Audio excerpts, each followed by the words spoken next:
এতটা অন্যায়, এতটা নিষ্ঠুর ছিলেন। রাজা হেরোদের সময় সেই ইহুদি, সেই ইসরায়েল বেথলেহেম শহরটা এতটা পাপে ভরা ছিল, এতটা অন্ধকারময় জগতে ছিল যে ওই সময় স্বর্গদূত গ্যাব্রিয়েল ঈশ্বরের দৈববাণী পাঠালেন যে একজন উদ্ধারকর্তা, মুক্তিদাতা প্রভু যীশু খ্রিস্ট আসবেন এবং তিনি পাপের বিনাশ করবেন, ন্যায় সত্যের পথে মানুষকে চলাবেন। এবং সেই জ্ঞানী পণ্ডিতরা রাজা হেরোদকে বলেছিলেন প্রভু যীশু খ্রিস্টের কথা, এবং তিনি সেটা জানতে পেরে তিনি ভয় পেয়ে কি করলেন, ওই 200 বছর ধরে জেরুসালেমে, বেথলেহেম, রোমে প্রত্যেকটা বাচ্চা শিশুদের তিনি হত্যা করতে লাগলেন। তথ্য আমি আপনাদের কাছে তুলে ধরলাম।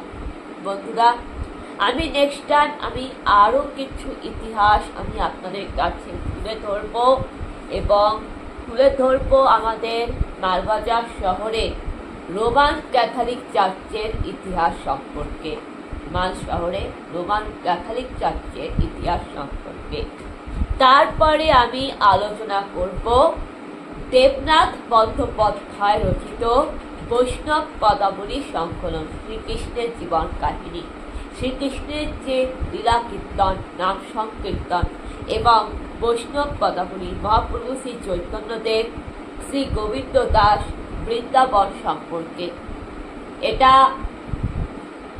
আমাদের কলেজের এডুকেশনাল সাবজেক্ট ছিল, আমাদের বিএ আর্টসের সাবজেক্ট ছিল এবং আমার আর আমার দিদির বাংলা অনার্স আর আমার ছিল ইলেকটিভ বেঙ্গলি আর বাংলা অনার্সের বাংলা সাহিত্য ইতিহাসের এটা মেন সাবজেক্ট।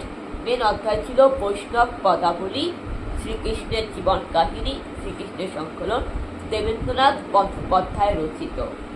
এখানে অনেক কবিতা, গল্প, উপন্যাস রয়েছে। আমি এটা নেক্সট টাইম আলোচনা করব এই বৈষ্ণব পদাবলীর সম্পর্কে। আপাতত আমি এইটুকু ইতিহাস বললাম, এটা আপনারা শেয়ার করুন, যতটা পারেন শেয়ার করতে থাকুন। আপনারা ভালো থাকবেন, সুস্থ থাকবেন। আপনাদের সবাইকে নমস্কার, জয় যিশু।